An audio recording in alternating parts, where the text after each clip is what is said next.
শ্রীযুতপদকমলং শ্রীগুরুन् বৈষ্ণবাংশ্চ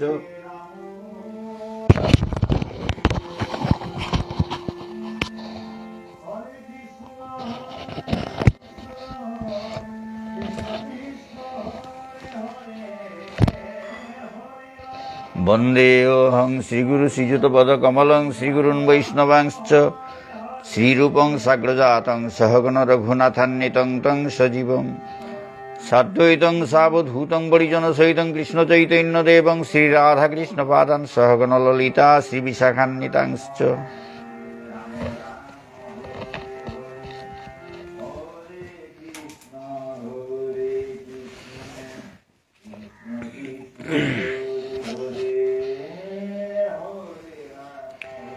जय श्री कृष्ण चैतन्य प्रभु नित्यानंद श्री अद्वैत गदाधर श्रीवासदि गौर भक्त वृंद। हरे कृष्ण कृष्ण कृष्ण हरे हरे, हरे राम राम राम हरे हरे।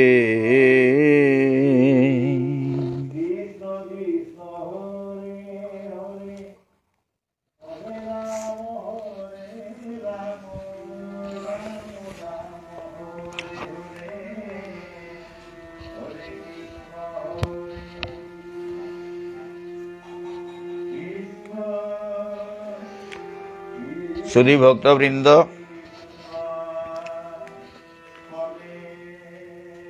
এখন পাঠ করতে যাচ্ছি শ্রীমদ্ ভগবদ গীতার 3য় অধ্যায় কর্মযোগের 28 নম্বর শ্লোক।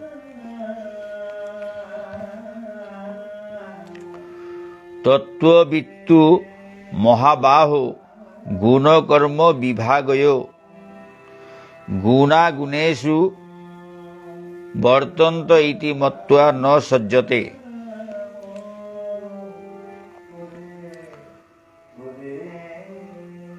তত্ত্ববিত্তু মহাবাহো গুণকর্ম বিভাগয় গুণাগুণেষু বর্তন্ত ইতি মত্ত্বা ন সজ্জতে। হে মহাবাহু, তত্ত্বজ্ঞ ব্যক্তি ভগবত ভক্তিমুখী কর্ম এবং সকাম কর্মের পার্থক্য ভালোভাবে অবগত হয়ে কখনো ইন্দ্রিয় সুখ ভোগাত্মক কার্যে প্রবৃত্ত হন না। হে মহাবাহু, তত্ত্বজ্ঞ ব্যক্তি ভগবত ভক্তিমুখী কর্ম এবং সকাম কর্মের পার্থক্য ভালোভাবে অবগত হয়ে কখনো ইন্দ্রিয় সুখ ভোগাত্মক কার্যে প্রবৃত্ত হন না। তাৎপর্য: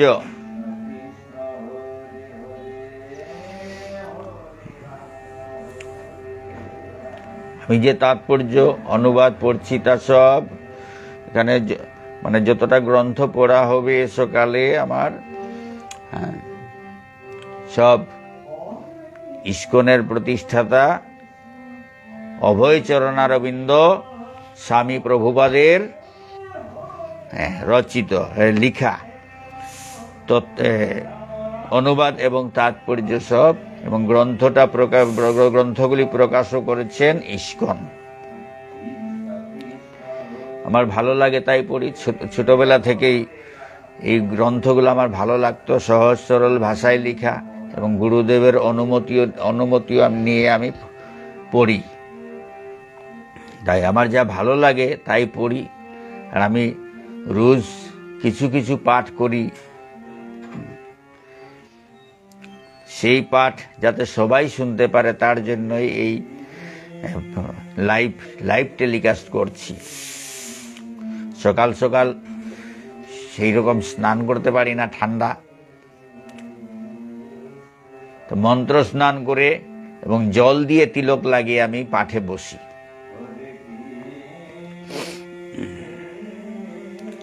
কোনো ভুল ত্রুটি থাকলে মার্জনা করবেন। বয়সও হয়ে গেছে, ঠান্ডা তো সহ্য করতে পারি না,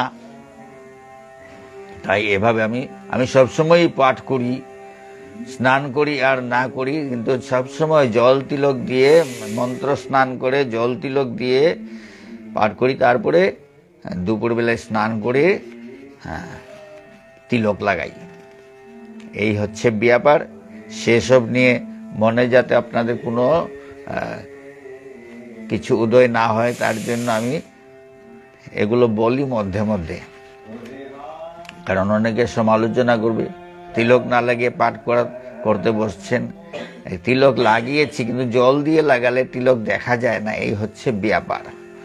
যাই হোক, হ্যাঁ, হে মহাবাহু তত্ত্বজ্ঞ ব্যক্তি, ভগবত ভক্তি কর্ম, ভগবত ভক্তিমুখী কর্ম, ভগবত ভক্তিমুখী কর্ম এবং সকাম কর্মের পার্থক্য ভালোভাবে অবগত হয়ে কখনো ইন্দ্রিয় সুখ ভোগাত্মক কার্যে প্রবৃত্ত হন না। তাৎপর্য, যিনি তত্ত্ববেত্তা তিনি পূর্ণ উপলব্ধি করেন যে জড়া প্রকৃতির সংস্রবে তিনি প্রতিনিয়ত বিব্রত হয়ে আছেন। জড়া প্রকৃতির সংস্রবে তিনি প্রতিনিয়ত বিব্রত হয়ে আছেন।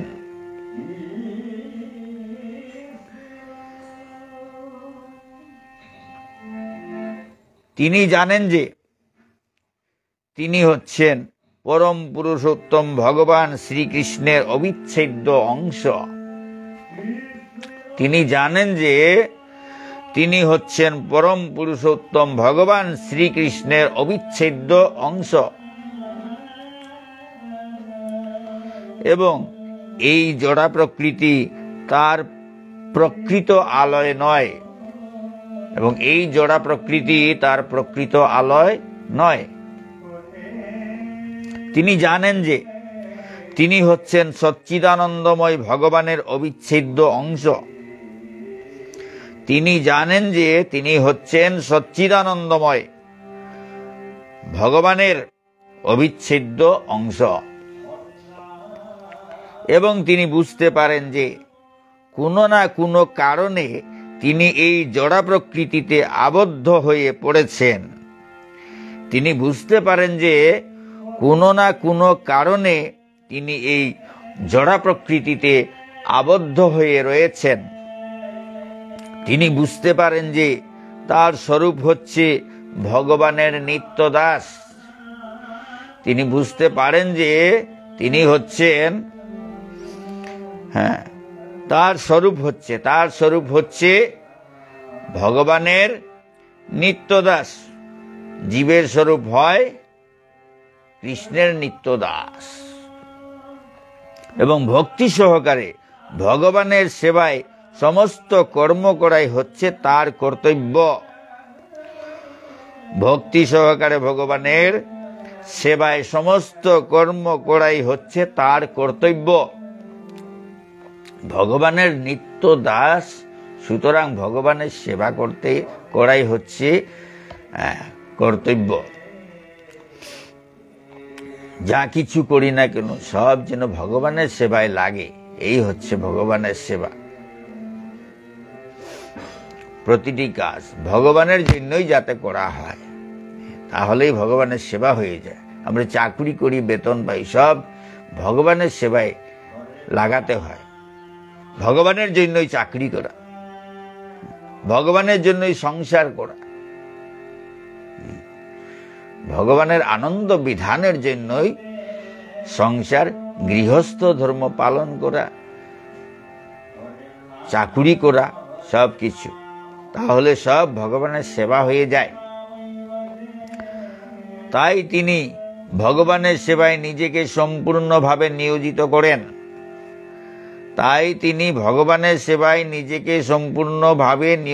করেন। এবং তার ফলে স্বভাবতই তিনি তার পরিবেশের অনিত্য বিষয়ের প্রতি নিষ্পৃহ হয়ে পড়েন।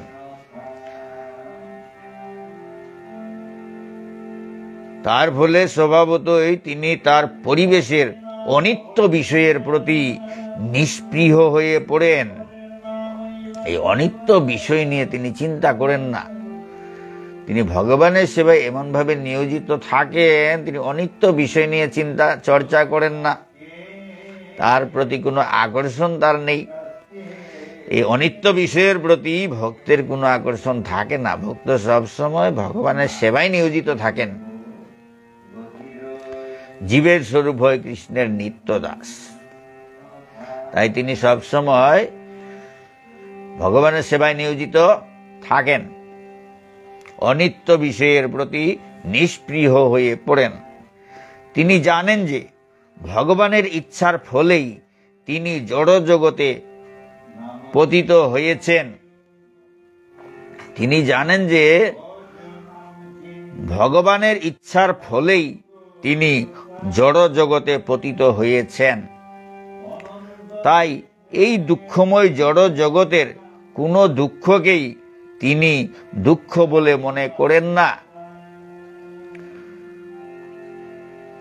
তাই এই দুঃখময় জড় জগতের কোনো দুঃখকেই তিনি দুঃখ বলে মনে করেন না।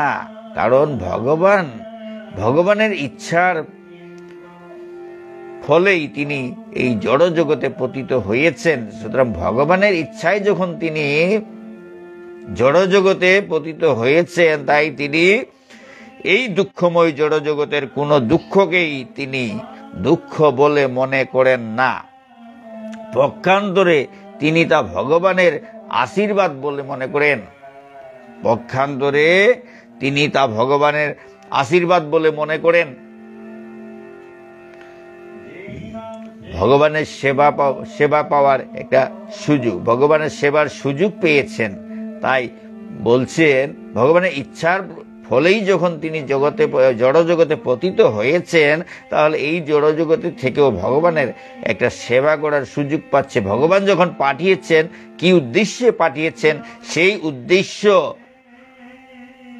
অনুসরণ করে তিনি কর্ম করে যাচ্ছেন, সেটাই হচ্ছে ভগবানের সেবা। ভগবান কেন আমাদের এই জড় জগতে পাঠাচ্ছেন?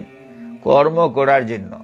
সেই কর্ম কি উদ্দেশ্যে? ভগবানকে আনন্দ দেওয়ার উদ্দেশ্যে করতে হয়, তাহলে সেটা ভগবানের সেবা হয়ে গেল। আর তাকে ভুলে গিয়ে যদি আমরা নিজের দেহের চিন্তা করি, দেহের সেবায় নিয়োজিত থাকি, আত্মীয় স্বজনের সেবায় নিয়োজিত থাকি, তাহলে ভগবানের সেবা করার হলো না। যে উদ্দেশ্যে আমাদের পাঠানো হয়েছে, সেই উদ্দেশ্যও সফল হলো না। সেই উদ্দেশ্যকে আমরা অবজ্ঞা করে নিজের ইন্দ্রিয় তৃপ্তির জন্য সময় কাটাচ্ছি, ইন্দ্রিয় তৃপ্তির সেবায় সময় কাটাচ্ছি। সেটা হয়ে গেল বিপরীত। যে উদ্দেশ্যে ভগবান পাঠিয়েছেন, সেই উদ্দেশ্য সাধিত হলো না। আমরা অন্য উদ্দেশ্য নিয়ে, স্বার্থ নিয়ে, নিজের স্বার্থ, ব্যক্তি স্বার্থ, দেহের সেবা, এইসব নিয়ে, ইন্দ্রিয় তৃপ্তি, এইসব নিয়ে সময় কাটাচ্ছি। সুতরাং ভগবানের পাঠানোর যে উদ্দেশ্য, সেটা আর সাধিত হলো না। কিন্তু যারা জানেন, যে ভক্তরা জানেন এই সব তত্ত্ব, তারা কিন্তু অযথা সময় নষ্ট করেন না, ভগবানের সেবায় সম্পূর্ণভাবে নিজেকে নিয়োজিত করেন, একেবারে আত্মসমর্পণ করে কর্ম করেন। সব কর্মই করেন, কিন্তু সব কর্মকেই ভগবানের সেবায় লাগিয়ে দেন। সুতরাং ভগবান যখন পাঠিয়েছেন, তাহলে তাকে আশীর্বাদ বলে মনে করেন। তিনি তা ভগবানের আশীর্বাদ বলে মনে করেন। শ্রীমদ্ ভাগবতে বলা হয়েছে, যারা ভগবানের তিনটি প্রকাশ, ব্রহ্ম, পরমাত্মা এবং ভগবান সম্বন্ধে জানেন, তাদের বলা হয় তত্ত্ববিদ। শ্রীমদ্ ভাগবতে বলা হয়েছে, যারা ভগবানের তিনটি প্রকাশ, ব্রহ্ম, পরমাত্মা এবং ভগবান সম্বন্ধে জানেন, তাদের বলা হয় তত্ত্ববিদ। তারা ভগবানের সঙ্গে তাদের নিত্য সম্পর্কের কথা জানেন। তারা ভগবানের সঙ্গে তাদের নিত্য সম্পর্কের কথা জানেন। তাহলে শ্রীমদ্ ভগবদ গীতার 3য় অধ্যায় কর্মযোগের 28 নম্বর শ্লোক, তার অনুবাদ এবং তাৎপর্য পড়া হয়ে গেল। এখন পড়তে যাচ্ছি শ্রীমদ্ ভাগবত।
শ্রীমদ্ ভাগবতের দশম স্কন্ধের 15 নম্বর অধ্যায়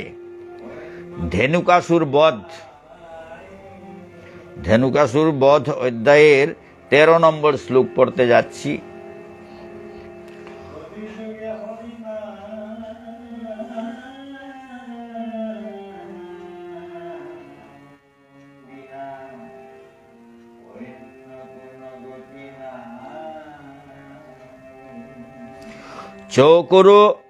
চকুর ক্রৌঞ্চ চক্রাব্য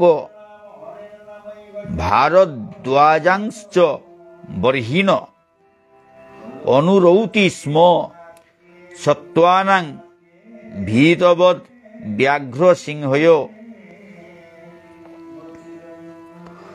চকুর ক্রৌঞ্চ চক্রাব্য ভারদ্বাজাংশ্চ বর্হিণ অনুরৌতি স্ম সত্ত্বানাং ভীতবৎ ব্যাঘ্র সিংহয়।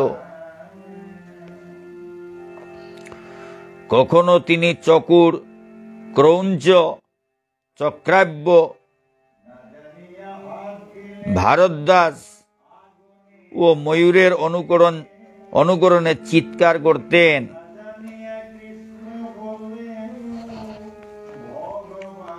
এবং কখনো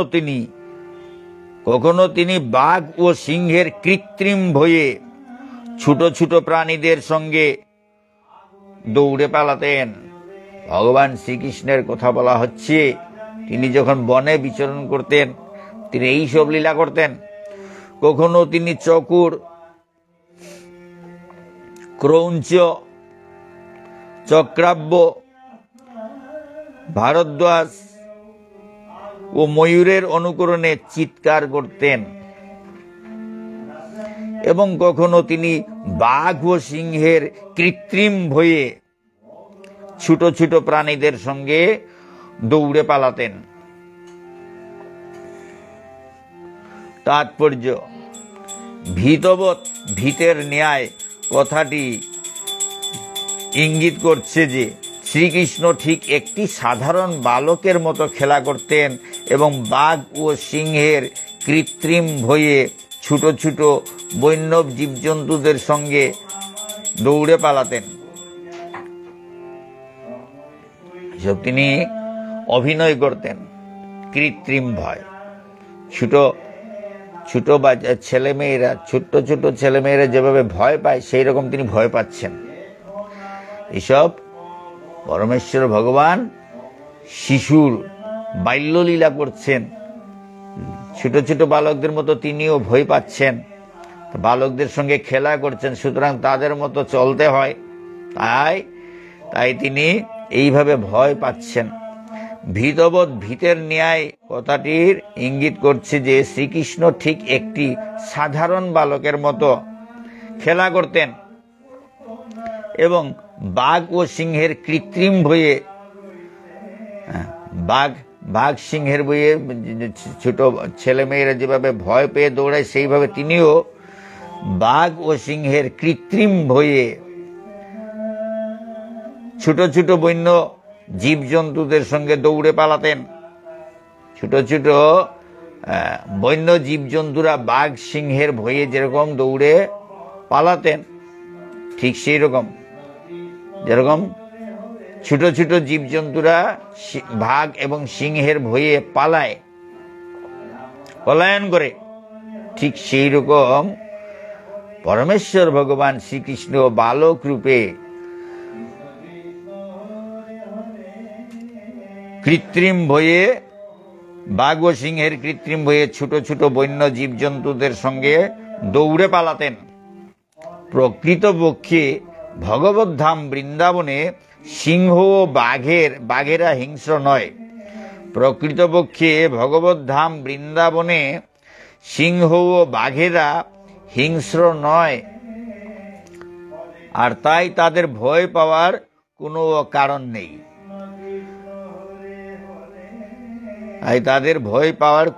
কারণ নেই। প্রকৃতপক্ষে ভগবত ধাম বৃন্দাবনে সিংহ ও বাঘেরা হিংস্র নয়। ভগবত ধামের বাঘ, সিংহ প্রভৃতি হিংস্র জন্তুরা হিংস্র নয়, ওরা হিংসা করে না, তাই তাদের ভয় পাওয়ার কোনো কারণ নেই। সুতরাং হিংসা যখন করে না বাঘ, সিংহ এই প্রভৃতি বন্য জন্তু ভগবত ধামে কিন্তু হিংসা করে না, ওরা হিংস্র নয়, সুতরাং তাদের ভয় পাওয়ারও কোনো কারণ নেই। এখানে শ্রীমদ্ ভাগবতের 10ম স্কন্ধ 15 নম্বর অধ্যায় ধেনুকাসুর বধ অধ্যায়ের 13 নম্বর শ্লোক, তার অনুবাদ এবং তাৎপর্য পড়া হয়ে গেল।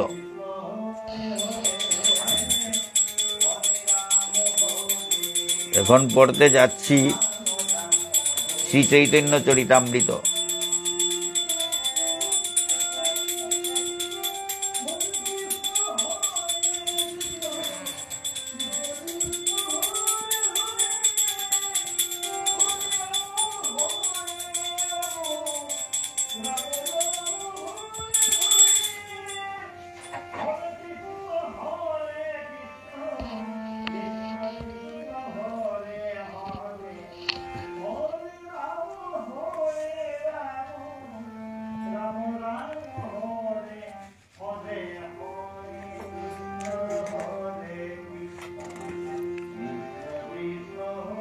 শ্রী চৈতন্য চরিতামৃতের আদি লীলা 2য় পরিচ্ছেদের 26 নম্বর পংক্তি। জ্ঞানযোগ মার্গে তারে ভজে যেই সব, ব্রহ্ম আত্মারূপে তারে করে অনুভব। জ্ঞানযোগ মার্গে তারে ভজে যেই সব, ব্রহ্ম আত্মারূপে তারে করে অনুভব।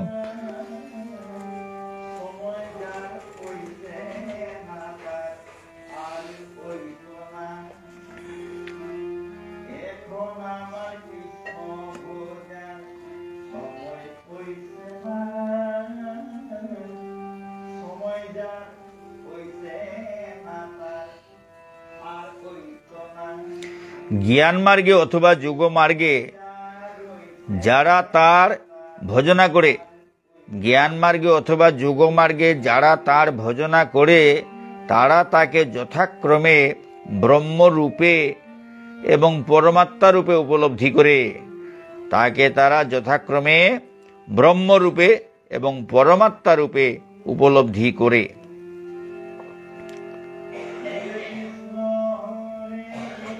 যারা জ্ঞান মার্গ অবলম্বন করে পরম তত্ত্বকে জানার চেষ্টা করে অথবা অষ্টাঙ্গ যোগের মাধ্যমে পরম তত্ত্বের ধ্যান করে, তারা যথাক্রমে পরমেশ্বর ভগবানের দেহ নির্গত রশ্মিচ্ছটা রূপ নির্বিশেষ ব্রহ্ম এবং অন্তর্যামী পরমাত্মাকে উপলব্ধি করতে পারে। কিন্তু এই ধরনের অধ্যাত্মবাদীরা কখনই ভগবানের সচ্চিদানন্দময় স্বরূপ দর্শন করতে পারে না। যারা জ্ঞান মার্গ অবলম্বন করে পরম তত্ত্বকে জানার চেষ্টা করে অথবা অষ্টাঙ্গ যোগের মাধ্যমে পরম তত্ত্বের ধ্যান করে তারা যথাক্রমে পরমেশ্বর ভগবানের দেহ থেকে নির্গত রশ্মিচ্ছটা রূপ নির্বিশেষ নিরাকার ব্রহ্ম এবং অন্তর্যামী পরমাত্মাকে উপলব্ধি করতে পারেন। কিন্তু এই ধরনের অধ্যাত্মবাদীরা কখনই ভগবানের সচ্চিদানন্দময় স্বরূপ উপলব্ধি করতে পারেন না। ভগবানের সচ্চিদানন্দ স্বরূপ পরমেশ্বর ভগবান শ্রীকৃষ্ণ হচ্ছেন পরমেশ্বর ভগবান, ঈশ্বর পরম কৃষ্ণ সচ্চিদানন্দ বিগ্রহ, অনাদিরাদির গোবিন্দ সর্ব কারণ কারণম। পরমেশ্বর ভগবান শ্রীকৃষ্ণ হচ্ছেন সৎ চিৎ আনন্দময়, সৎ নিত্য চিরস্থায়ী, চিৎ চিন্ময় চেতনময় এবং আনন্দময় সচ্চিদানন্দ বিগ্রহ, অনাদির আদির গোবিন্দ। তিনি আদিও তিনি, অনাদিও তিনি, অনাদির আদির গোবিন্দ, সর্বকারণ কারণম, সব কারণের পরম কারণ। সব কারণের পরম কারণ হচ্ছেন পরমেশ্বর ভগবান শ্রীকৃষ্ণ।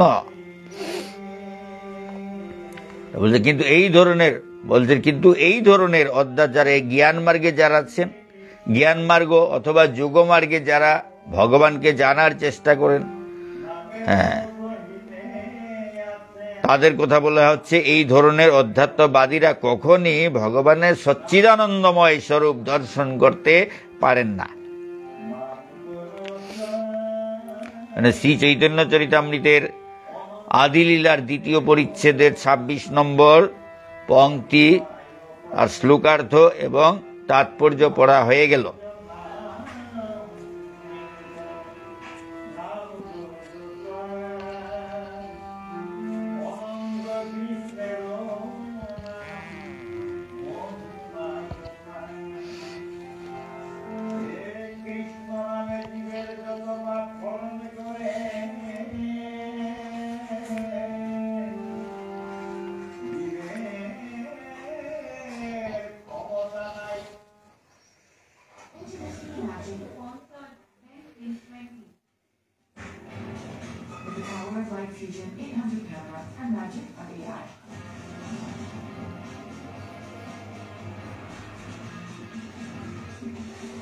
এখন পড়তে যাচ্ছি শ্রীল রূপ গোস্বামী কৃত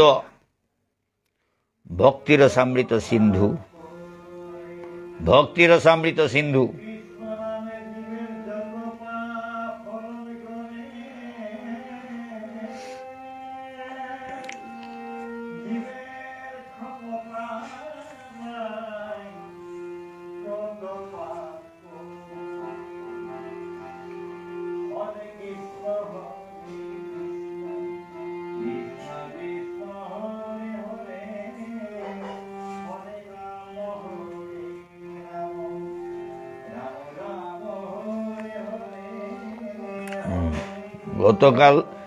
গতকাল আত্মারাম শ্লোকের সম্বন্ধে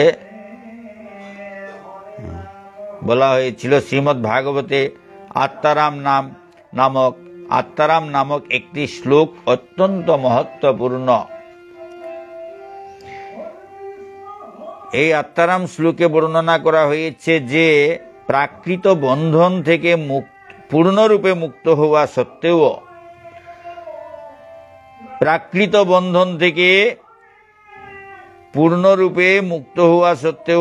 আত্মারাম মুক্ত পুরুষেরা ভগবান শ্রীকৃষ্ণের দিব্য গুণের প্রতি আকৃষ্ট হন। এই প্রাকৃত জাগতিক বন্ধন থেকে পূর্ণরূপে মুক্ত হওয়া সত্ত্বেও আত্মারাম মুক্ত পুরুষেরা ভগবান শ্রীকৃষ্ণের দিব্য গুণের প্রতি আকৃষ্ট হন। ভগবানের দিব্য গুণের প্রতি আকৃষ্ট হন।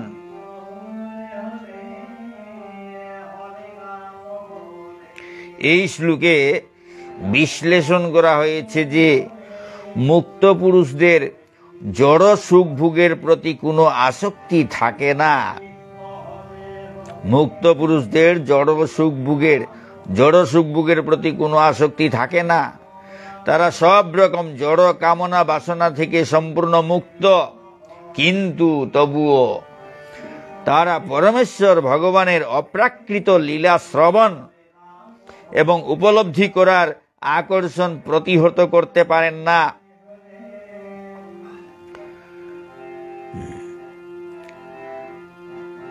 মুক্ত পুরুষদের জড় সুখ ভোগের প্রতি কোনো আসক্তি থাকে না।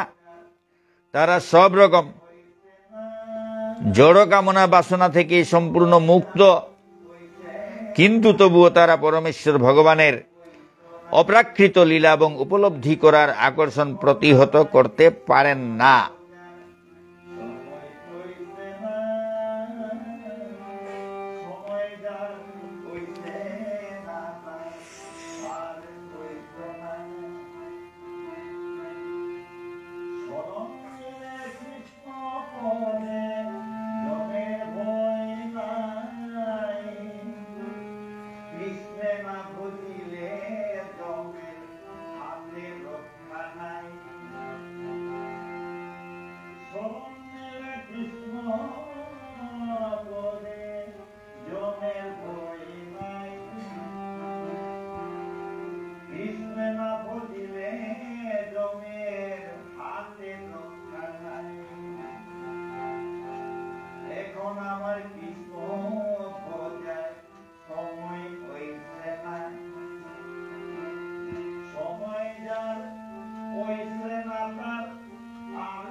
এই হরিনামের মধ্যে বলছে কি, এখন আমার কৃষ্ণ ভোজার সময় হইছে না।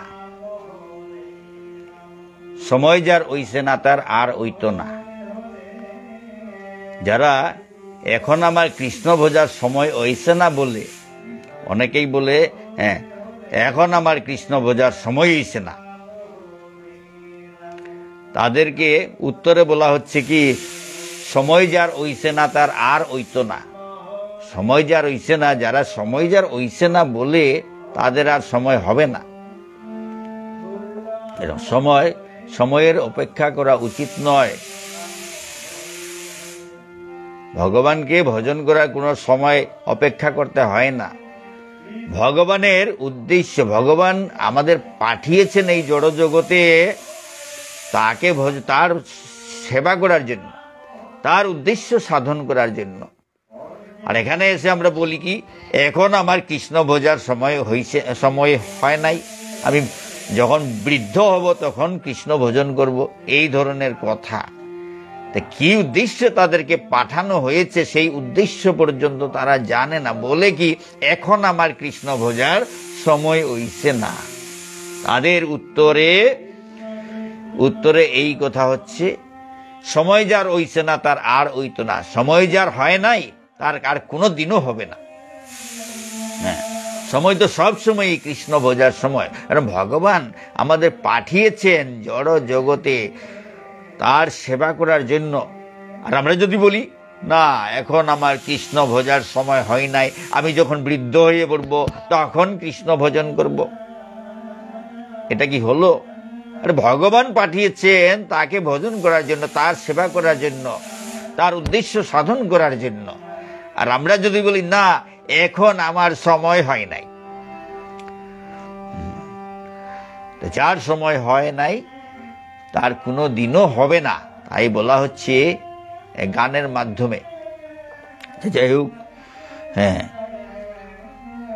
এই শ্লোকে বিশ্লেষণ করা হয়েছে যে, এই আত্মারাম শ্লোকের কথা বলছে, এই শ্লোকে বিশ্লেষণ করা হয়েছে যে মুক্ত পুরুষদের জড় সুখ ভোগের প্রতি কোনো আসক্তি থাকে না। তারা সব রকম জড় কামনা বাসনা থেকে সম্পূর্ণ মুক্ত, কিন্তু তবুও তারা পরমেশ্বর ভগবানের অপ্রাকৃত লীলা শ্রবণ এবং উপলব্ধি করার আকর্ষণ প্রতিহত করতে পারেন না, আকর্ষণ ছাড়তে পারেন না। ভগবানের লীলা শ্রবণ করার জন্য তাদের মন আকৃষ্ট হয়, সেই আকর্ষণকে প্রতিহত করতে পারে না, আটকাতে পারে না। হ্যাঁ, আটকাতে পারেন না।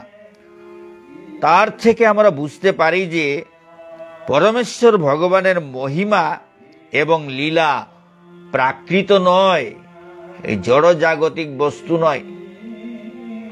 তার থেকে আমরা বুঝতে পারি যে পরমেশ্বর ভগবানের মহিমা এবং লীলা প্রাকৃত নয়, এই জড় জাগতিক ব্যাপার নহে। তা না হলে মুক্ত পুরুষেরা, যাদের আত্মারাম বলা হয়, তারা কেন এই লীলার প্রতি আকৃষ্ট হবেন?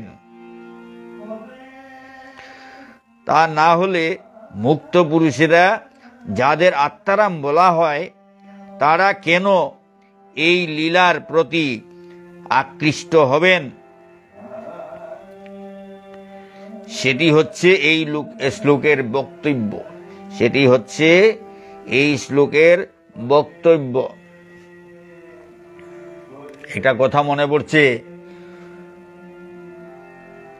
ভগবান শ্রীকৃষ্ণের, পরমেশ্বর ভগবান শ্রীকৃষ্ণের বন্ধু ছিলেন উদ্ধব জ্ঞান মার্গে ছিলেন। উদ্ধব স্বর্গের দেবতাদের গুরু বৃহস্পতির শিষ্য ছিলেন, গুরু বৃহস্পতির কাছে শিক্ষা গ্রহণ করেছিলেন, এত বড় জ্ঞানী।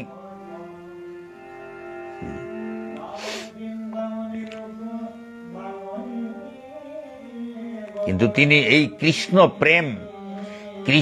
প্রেম, এই যে ব্রজ গোপীরা যে কৃষ্ণ প্রেমে মত্ত থাকতেন, এই তত্ত্ব তিনি বুঝতে পারেননি। কৃষ্ণকে বলতেন, ব্রজ গোপীরা তোমার জন্য এত কষ্ট পাচ্ছে কেন, এত কষ্ট পাচ্ছে কেন, এইরকম করছে, ওরা সমস্ত জীবন এভাবে কষ্টের মধ্যে তোমার চিন্তা করে করে সমস্ত জীবন কাটাচ্ছেন। এরা বুঝতে পারছে না এইসব ব্যাপার আসলে ভগবানকে, ভগবানের ভজন সাধন এইভাবে নয়। তা এইসব চিন্তা না করে, এইসব প্রেম নিয়ে মত্ত না হয়ে নিজের কর্ম করে যাওয়াটাই ভালো। অযথা সময় নষ্ট করছেন, এই সেই অনেক কিছু বলেন। তো ভগবান শ্রীকৃষ্ণ বলে, ঠিক আছে, তুমি তো পরম জ্ঞানী, তুমি তাদেরকে গিয়ে বুঝিয়ে দিলে তারা হয়তো বুঝতে পারবেন। হ্যাঁ, তখন উদ্ধব ব্রজগোপীদের বুঝাতে গিয়েছিলেন। শ্রীকৃষ্ণ তখন একটি চিঠি লিখে দিয়েছিলেন, সেই চিঠি ব্রজগোপীদের শ্রীমতী রাধারানীর কাছে পৌঁছে দেওয়ার জন্য দিয়েছিলেন। তো উদ্ধব চলে গেলেন সে ব্রজগোপীদের কাছে জ্ঞান দিতে, কিন্তু তারপরে একটা এই কৃষ্ণের পাঠানো যে সে চিঠিটা, সেই চিঠিটা দিলেন। চিঠি পাওয়ার সঙ্গে সঙ্গে কৃষ্ণ প্রেমে মত্ত ব্রজগোপীরা কৃষ্ণের চিঠি বলে এত আনন্দিত হয়েছিলেন, সেই চিঠি সঙ্গে সঙ্গে কাড়াকাড়ি করা শুরু করে দিলেন, টানাটানি শুরু করে দিলেন। শুরু করে সবাই এক এক টুকরা নিয়ে গেলেন। ওরা তো পড়াশোনা করেননি, পড়তে পারেননি, সুতরাং কৃষ্ণ পাঠিয়েছেন বলে এত আনন্দিত হয়েছেন, সেই কাগজের টুকরা নিয়ে, চিঠির টুকরা নিয়ে ওরা মত্ত হয়ে গেলেন। যাই হোক, অনেক লম্বা হবে এইসব। এইরকম কৃষ্ণ প্রেম উদ্ধব বুঝতে পারেননি। তিনি মুক্ত পুরুষ, তিনি জ্ঞান মার্গে সিদ্ধি লাভ করেছেন। তিনি দেবগুরু বৃহস্পতির শিষ্য, সুতরাং অনেক উচ্চ স্তরের। কিন্তু এই যে কৃষ্ণ প্রেম, ব্রজগোপীদের প্রেম তিনি বুঝতে পারেননি। তারপরে এই প্রেম দেখে তারপরে যখন শ্রীমতী রাধারানীর কাছে গেলেন, তখন সেই শ্রীমতী রাধারানীর অবস্থা তো আরো কাহিল। তিনি বুঝাতে যাচ্ছেন, হ্যাঁ, তুমি যাকে এত চিন্তা করছো তাকে তো তুমি আর পাবে না, উনি তো আর আসবেন না, তুমি তাকে পাবেন না, অযথা এইরকম কষ্ট করছেন কেন আপনি? তখন রাধারানী তাকে দেখিয়ে দিলেন, আচ্ছা তুমি কি আমার কৃষ্ণ, আমার প্রাণ কৃষ্ণকে কি দেখতে চাও আমার সঙ্গে? হ্যাঁ। তো উদ্ধব বললেন, হ্যাঁ আমি দেখতে চাই। তখন রাধারানীর সঙ্গে সঙ্গে রাধারানী শ্রীকৃষ্ণকে দেখিয়ে দিলেন, তার ডান দিকে শ্রীকৃষ্ণ বসে আছেন। তখন বুঝতে পারলেন এই ব্রজগোপীদের প্রেম। তারপরে তো উদ্ধব তো পাগল হয়ে গেল, রাধা রাধা বলে নাচতে নাচতে শ্রীকৃষ্ণের কাছে গিয়ে পৌঁছলেন। হ্যাঁ, শ্রীকৃষ্ণের কাছে গিয়ে পৌঁছলেন, রাধা রাধা বলে কীর্তন করছেন। তো শ্রীকৃষ্ণ বলছেন, আরে কি হলো তোমার? জ্ঞান দিতে গিয়ে এখন কি হলো? রাধা রাধা বলে কীর্তন করছো কেন? তখন উদ্ধব বললেন, আপনি কেন এই ব্রজগোপীদের এত কষ্ট দিচ্ছেন, দেখা দিচ্ছেন না, এই সব বলে। আরে শ্রীকৃষ্ণ বলে, হ্যাঁ রাধারানী তো আমার সঙ্গেই তো আছেন, হ্যাঁ কই আমি তো দেখতে পাচ্ছি না। তখন দেখালেন শ্রীমতী রাধারানী শ্রীকৃষ্ণের বাম দিকে দাঁড়িয়ে আছেন।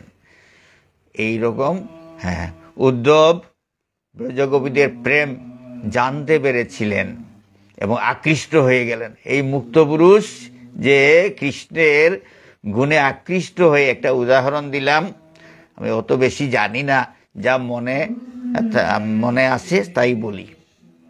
তো এইরকম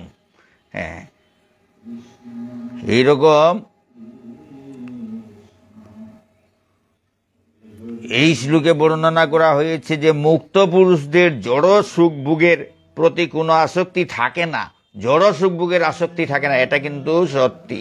জড় সুখ পরিত্যাগ করেই ভগবানের সাধনা করেছেন, ব্রহ্মের সাধনা করেছেন, জ্ঞান মার্গে সাধনা করেছেন। সুতরাং তাদের জড় সুখ ভোগের প্রতি আসক্তি থাকে না, আকর্ষণ থাকে না। তারা সব রকম জড় কামনা বাসনা থেকে সম্পূর্ণ মুক্ত। কিন্তু তবুও তারা পরমেশ্বর ভগবানের অপ্রাকৃত লীলা শ্রবণ এবং উপলব্ধি করার আকর্ষণ প্রতিহত করতে পারেন না। এই আকর্ষণ প্রতিহত করতে পারেন না, এই উদ্ধবের মতো। এই যে ভগবানের লীলার আকর্ষণ প্রতিহত করতে পারেন না। উনি তো নাচতে লাগলেন, আনন্দে নাচতে লাগলেন। তা না হলে তার থেকে আমরা বুঝতে পারি যে পরমেশ্বর ভগবানের মহিমা এবং লীলা প্রাকৃত নয়, জড় জাগতিক ব্যাপার নয়। তা না হলে মুক্ত পুরুষেরা, যাদের আত্মারাম বলা হয়, তারা কেন এই লীলার প্রতি আকৃষ্ট হবেন? এই ভগবান শ্রীকৃষ্ণের লীলা, বৃন্দাবনে যে লীলা করেছিলেন, সেই লীলা প্রাকৃত নয়, জড় জাগতিক ব্যাপার নহে। এই বৃন্দাবন প্রাকৃত নয়, জড় জাগতিক নয়।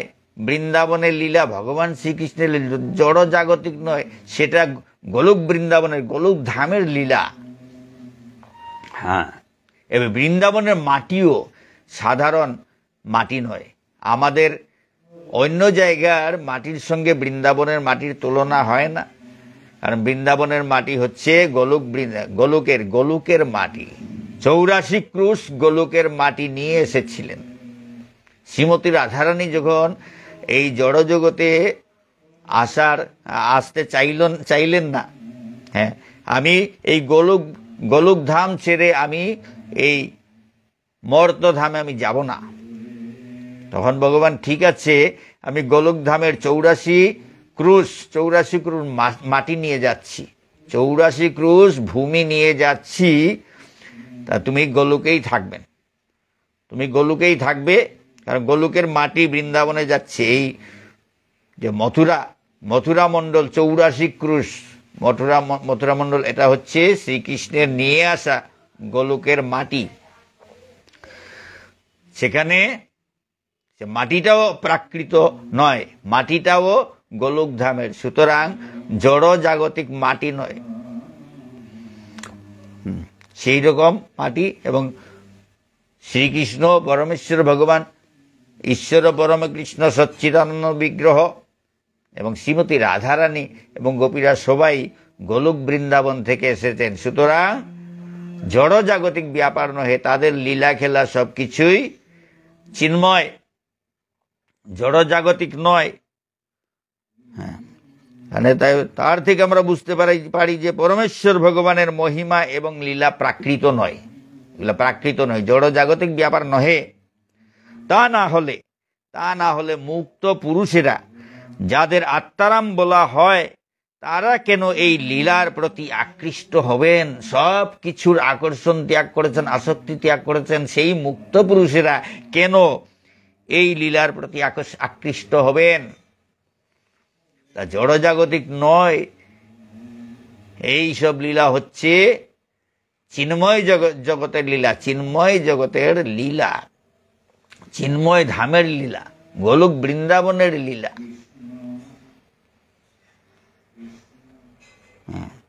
তাই মুক্ত পুরুষেরা পর্যন্ত আকৃষ্ট হচ্ছেন।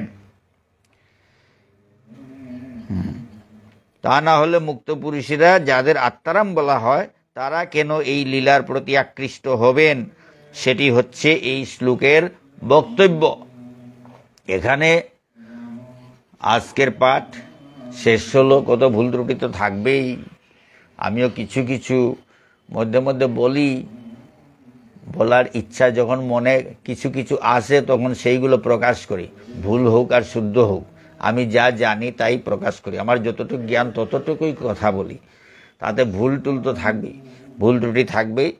সব নিজ গুণে ক্ষমা করে শুদ্ধ করে গ্রহণ করবেন।